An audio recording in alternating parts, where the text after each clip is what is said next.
दुनिया खत्म होगी ये हम सब मानते हैं, लेकिन साथ में एक लाइन अटैच कर देते हैं, भाई हमारे जीते जी तो दुनिया खत्म होगी ही नहीं, होगी वही कुछ 500,000 साल में। कितने बड़े भरम में जी रहे हैं हम, कितने बड़े मुगालते में जी रहे हैं। क्या आप जानते हैं कि हर साल बिना फेल हुए धरती का तापमान बढ़ता जा रहा है? क्या ये सच नहीं कि लगातार 0.13 इंच हर साल समुद्रों का लेवल बढ़ता जा रहा है क्योंकि बर्फ पिघल रही है? लगातार गाड़ियों की संख्या बढ़ती जा रही है, हजारों लाखों की तादाद में फैक्ट्रियां डल रही हैं, बड़े पैमाने पे खुदाई हो रही है, पहाड़ों पे डैम बन रहे हैं। जो चमोली में हुआ वो आपके सामने, जो पोल्यूशन समुद्र के पानी के साथ किया जा रहा है वो आप जान रहे हैं, फिर भी आपको लगता है अगर कि अब भी 500,000 साल बचे हैं इस पृथ्वी पर मानव जीवन के लिए, तो क्षमा चाहेंगे, आपसे बड़ा बेवकूफ महोदय कोई नहीं। और सबसे मजे की बात, आपको बेवकूफ बनाने वाला कोई और नहीं बल्कि हमारी सरकारें ही। देश की विदेश की जितनी भी सरकारें हैं जिन्होंने इंडस्ट्रियलाइजेशन कारखाना युग को सर आंखों पर चढ़ा लिया है, वो ही इसके जिम्मेदार है। नतीजा जाके देखिए, सर्दियों और गर्मियों में दिल्ली में छोटे छोटे नवजात सांस नहीं ले पाते, जॉगिंग करना मना कर दिया जाता है। जिस खराब भविष्य की, जिस डेंजरस एयर क्वालिटी की हम बात फ्यूचर के लिए किया करते थे, वो तो आज ही मौजूद है।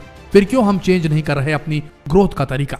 इंसानी प्रोग्रेस तब भी होती थी जब इंडस्ट्रियलाइजेशन नहीं था, तब भी मोहनजोदाड़ो और हड़प्पा संस्कृति फली फूली थी। इजिप्ट, मिस्र जैसी सभ्यता उभरी थी जिनकी बिल्डिंगें आज तक सलामत है। फिर ये सरकारें क्यों कारखानों के तलवे चाटने पर आमादा है? क्यों ये कारखाने फैक्ट्री वाला शॉर्टकट अपनाया जा रहा है? जब तक ये इंडस्ट्रियलाइजेशन वाली मानसिकता रहेगी, कारखानावाद रहेगा, तब तक यकीन मानिए न सिर्फ पृथ्वी का नाश होता रहेगा बल्कि इंसान मशीन बनता जाएगा, मशीन हम पर हावी होती जाएगी, इंसानियत खत्म हो जाएगी। आज जो डेटा हम आप सबके सामने शेयर करने वाले हैं, उसे सुनकर आपके पैरों तले जमीन सरक जाएगी। आज से कुछ साल पहले की कुछ घटनाओं पर नजर डालिए। 2013 में केदारनाथ में आई भीषण बाढ़ को याद कीजिए। 2018 और 19 में केरल में आई सुनामी को याद कीजिए। 2020 में कई तरह के आंधी तूफान आए, उन्हें याद कीजिए। और आज के वक्त 2021 में उत्तराखंड के चमोली में हुई ग्लेशियर वाली घटना आप सबके दिमाग में पिछले हफ्ते की ताजा होगी। इन सारी घटनाओं से अब आप आकलन कीजिए कि हमारी पृथ्वी के साथ आखिर हो क्या रहा है। क्यों इस तरह की प्राकृतिक आपदाएं जैसी घटनाएं लगातार बढ़ती जा रही हैं? वैसे भारत के जिस क्षेत्र में ऐसी घटनाएं नहीं होती, वहां के लोग सिर्फ टीवी न्यूज चैनल पर इस तरह की खबरों को देखकर अफसोस जताते रहते हैं और कुछ मिनटों बाद भूल जाते हैं। लेकिन इस बात पर गौर कीजिएगा कि ऐसी घटना आपके क्षेत्र में कभी भी हो सकती है, क्योंकि जिस तरीके से जलवायु तेजी से परिवर्तित हो रहा है, क्लाइमेट चेंज हो रहा है, वो दिन दूर नहीं, क्या ऐसी घटनाएं रोजाना होने लगेंगी और हर जगह पर होने लगेंगी। आज के समय में ऐसे कई तथ्य सबूत हैं जो ये बताते हैं कि अगर इस तरह की घटनाएं लगातार बढ़ती रही तो वो दिन दूर नहीं जब इंसान जीवन के लिए मोहताज हो जाएगा। सोचिए, अगर पृथ्वी की एक्सपायरी डेट करीब आ गई तो क्या होगा? यानी कि मनुष्य जाति का अंत अगर निकट आ गया तो क्या होगा? आखिर कौन सी ऐसी जगह है जहां से इसकी शुरुआत होगी? तो अगर आप भी जानना चाहते हैं कि पृथ्वी के अंत की शुरुआत किस जगह से होगी, तो बने रहिए इस वीडियो के अंत तक। आपको बता दें कि पृथ्वी का अंत निकट आ चुका है और इसकी शुरुआत भी हो चुकी है। ग्रीनलैंड एक ऐसी जगह है जहां पर सबसे ज्यादा ग्लेशियर्स मौजूद हैं और यहां पर कुछ वैज्ञानिक आज के समय शोध कर रहे हैं। न्यूयॉर्क यूनिवर्सिटी के वायु और सागर वैज्ञानिक डेविड हॉलैंड आज के समय इस जगह पर रिसर्च कर रहे हैं और उनका कहना है कि ग्रीनलैंड में बहुत तेजी से हालात बदल रहे हैं और ये हालात वाकई में चिंता का विषय बने हुए हैं। उनका कहना है कि इस जगह पर रिसर्च करते हुए उन्हें यह पता चला कि दुनिया भर में ग्लेशियर लगातार तेजी से पिघल रहे हैं और इसकी वजह से समुद्र का जल स्तर बहुत ही तेजी से बढ़ता जा रहा है और उनके हिसाब से दुनिया का अंत अब निकट आ चुका है। ग्रीनलैंड में हर साल गर्मी के वक्त ग्लेशियर पिघलते हैं और उतनी ही तेजी से ठंड के वक्त यहाँ पर बर्फ जम जाती है, लेकिन इस साल जिस तेजी से यहाँ पर बर्फ पिघली उतनी तेजी से आज तक कभी नहीं पिघली।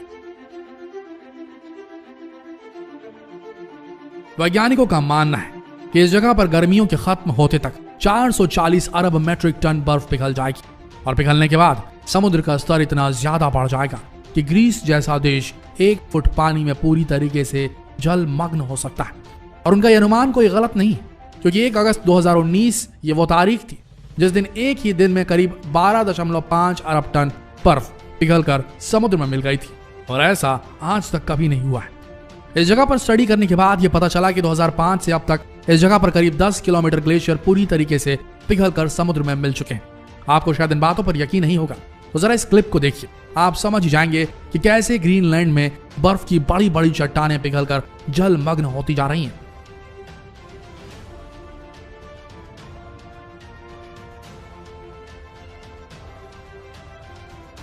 इन बर्फ की पिघलती हुई चट्टानों से आप समझ सकते हैं कि कैसे ये पिघलकर समुद्र में मिल रही, जिसकी वजह से सुनामी जैसी लहरें पैदा हो रही।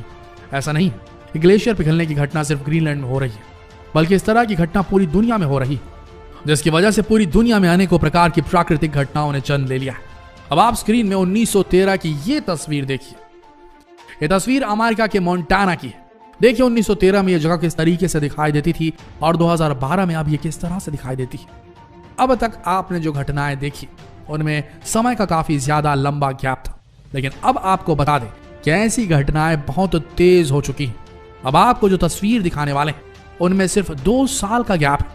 यह तस्वीर है 2013 की और सिर्फ 2 साल के भीतर जलवायु में इतनी तेजी से परिवर्तन आया कि 2015 में यह जगह पूरी तरीके से बदल गई। देखिए जरा, आप इस बात से समझ सकते हैं कि कितनी तेजी से हमारी पृथ्वी का क्लाइमेट कंडीशन चेंज हो रहा है।